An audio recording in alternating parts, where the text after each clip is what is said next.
মাল আউট হয়ে যাবে গল্পটা শুনলে। বাবা বাড়িতে আমাকে পেয়ে তার মেশিন আমার ভিতরে দিতেই আমি উফ আহ বলা শুরু করলাম। আমার স্ত্রী একটি অসুখের কারণে চলে গিয়েছিলেন, যার কারণে আমি প্রচণ্ড আঘাত পেয়েছিলাম। আমার একমাত্র মেয়ে ছিল, তার নাম ছিল সোনম। সোনম দেখতে খুব সুন্দর ছিল। যখন আমার স্ত্রী চলে গেলেন, তারপর আমি আমার মেয়ের দিকে ঠিকমতো নজর দিইনি, আর হঠাৎ করেই সে বিয়ের বয়সে পৌঁছে গেল, আমি টেরও পাইনি। আমার মেয়ে সাধারণ আর সহজ সরল ছিল। সে ঘরে সালোয়ার পরত আর বাইরে যাওয়ার সময় জিন্স আর টপ পরত। এখন আমি তার দেখভাল করা শুরু করেছিলাম, কারণ তরুণী মেয়েদের দিকে তরুণ ছেলেদের নজর সব সময়ই থাকে। আমি স্পষ্ট জানতাম তারা মেয়েদের তাদের জালে ফাঁসিয়ে তাদের যৌবন নষ্ট করে দিতে চায়।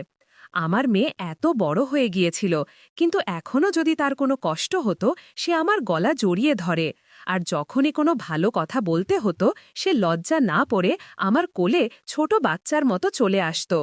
প্রথম প্রথম তো আমার মেয়ে সম্পর্কে কোনো অদ্ভুত ভাবনা আসেনি, কিন্তু পরে যখন সে বড় দেখাতে লাগল, আমার মনে অদ্ভুত অদ্ভুত ভাবনা আসতে শুরু করল।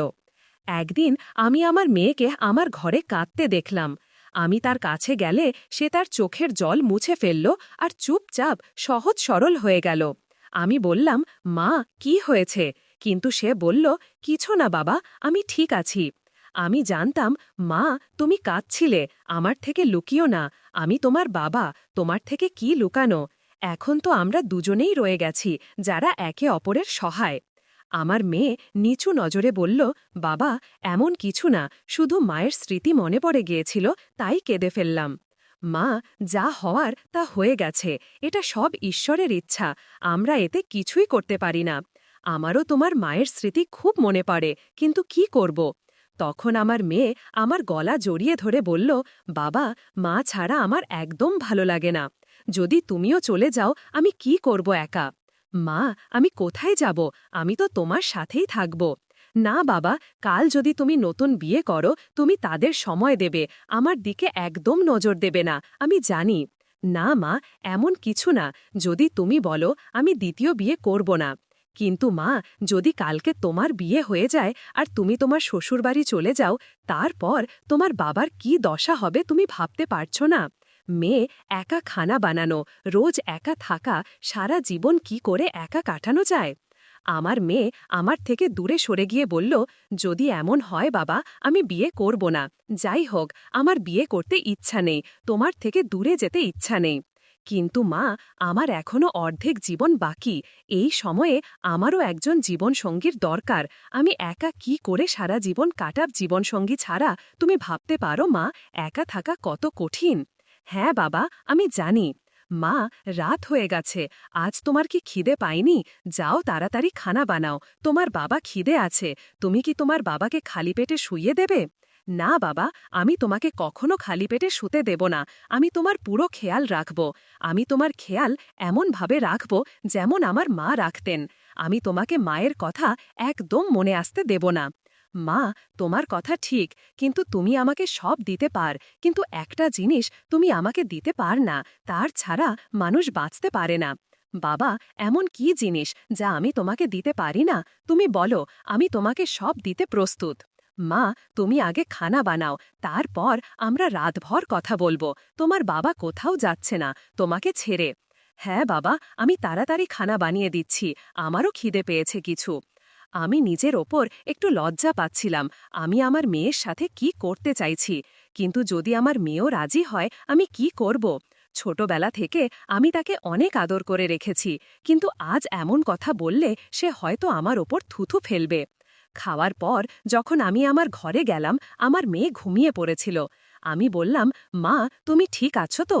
হ্যাঁ বাবা, আমি ঠিক আছি, কিন্তু আমার পায়ে হালকা হালকা ব্যথা হচ্ছে, জানি না কেন। এটা এখনই শুরু হয়েছে, যখন আমি খানা বানাচ্ছিলাম তখন তো এমন ছিল না। কি হতে পারে বাবা? মা, কিছু না, আমি তোমার পায়ে মালিশ করে দিই। না বাবা, তুমি থাক, তুমি আমার পায়ে মালিশ করবে কিভাবে? আমি নিজেই করব, এখন আমি বড় হয়ে গেছি। মা, তুমি বড় হয়ে গেছো, কিন্তু আমারও দায়িত্ব আছে, তোমার মায়ের চলে যাওয়ার পর তোমার দেখভাল করা। ঠিক আছে বাবা, করো মালিশ, আমি জানতাম তুমি মানবে না। তারপর আমি আমার মেয়ের পায়ে মালিশ করা শুরু করলাম। মেয়েটি বলল, পাপা একটু ওপরে করে হাঁটু পর্যন্ত মালিশ করো। যখন আমি মালিশ করছিলাম সে দ্রুত শ্বাস নিতে শুরু করল। মেয়ে, কি হয়েছে? এত দ্রুত শ্বাস কেন নিচ্ছ? কিছু না পাপা, এমনি। আমার মেয়ে আমাকে লুকিয়ে রাখছিল, কিন্তু সে গরম হয়ে উঠছিল। আমি সব বুঝে ফেলেছিলাম। মেয়েটি বলল, পাপা এখন আমার মনে পড়েছে তুমি যে জিনিসের কথা বলছিলে যা আমি তোমাকে দিতে পারব না। পাপা বলো এখন। আমি সেই জিনিসের দিকে ইশারা করে বললাম, মেয়ে তুমি আমাকে দিতে পারবে না। পাপা আমি কিছু বুঝতে পারছি না, আরেকবার বলো। মেয়ে সেই জিনিস যা প্রত্যেক পুরুষ তার স্ত্রীর কাছ থেকে পায়, জীবনের পরম সুখ। পাপা তুমি কি এই কথা বলছ? সে ইশারা করে বলল, হ্যাঁ মেয়ে আমি এই কথাই বলছি।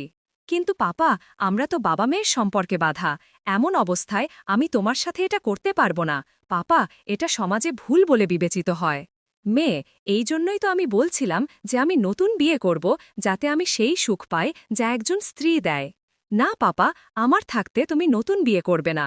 যদি এটাই কথা হয় তাহলে আমি তোমাকে দিতে প্রস্তুত আছি।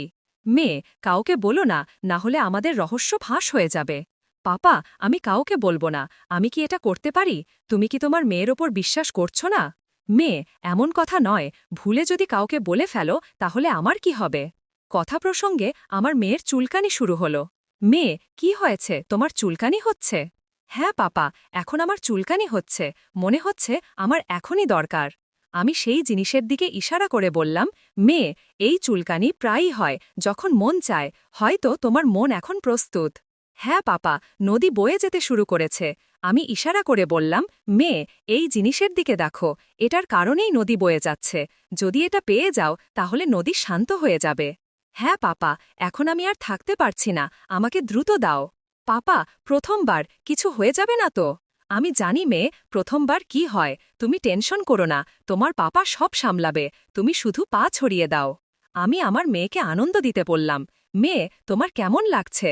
পাপা প্রথমে অদ্ভুত লাগছিল, কিন্তু এখন শান্তি পাচ্ছি। মেয়ে প্রথমবার এমনই হয়, এই নাও তুমি কলা খেয়ে নাও। পাপা এখন ছেড়ে দাও, প্রায় ৩ ঘন্টা হয়ে গেছে, এখন আমি আর সহ্য করতে পারছি না, আমারও ঘুম পাচ্ছে, আমি ঘুমিয়ে পড়ি, তুমিও ঘুমিয়ে পড়ো। ঠিক আছে মেয়ে, আমিও ঘুমিয়ে পড়ি। সকাল হলে আমার মেয়ে সোজা বাথরুমে গেল এবং গোসল করতে চলে গেল। মেয়ে এত সকাল সকাল গোসল করতে যাচ্ছ কেন? ঠান্ডা লাগবে। পাপা তুমি টেনশন করো না, আমি ঠিক আছি, আমি পানি গরম করে রেখেছি। খাওয়ার পর আমি অফিসে যেতে প্রস্তুত হলাম, কিন্তু তখনই আমার মেয়ে বলল, পাপা আমি এখানে একা কিভাবে থাকব? আমিও তোমার সাথে আসছি, আমিও নিয়ে চলো। ঠিক আছে মেয়ে, চলো তুমিও। গাড়িতে বসে বসাই আমার মুড তৈরি হয়ে গেল। আজ তো চলো ফিরে যাই, আজ আমরা পুরো মজা করব। পাপা আমারও খুব ইচ্ছা করছে। অর্ধেক পথ থেকে ফিরে এসে আমি আমার মেয়েকে রুমে নিয়ে গেলাম। পাপা আমরা কি এটা প্রতিদিন করতে পারব? হ্যাঁ মেয়ে, এখন আমরা যখন ইচ্ছা করব তখন করব। আমি আমার মেয়েকে রাতের চেয়েও বেশি আনন্দ দিতে লাগলাম। পাপা তুমি তো এই ট্রেনিংয়ে পাশ করে ফেলেছ, তুমি ক্লান্ত না হয়েই আমাকে ক্লান্ত করে দাও। সেই দিনের পর আমরা দুজন যখন ইচ্ছা করতাম তখনই কাজ করে নিতাম।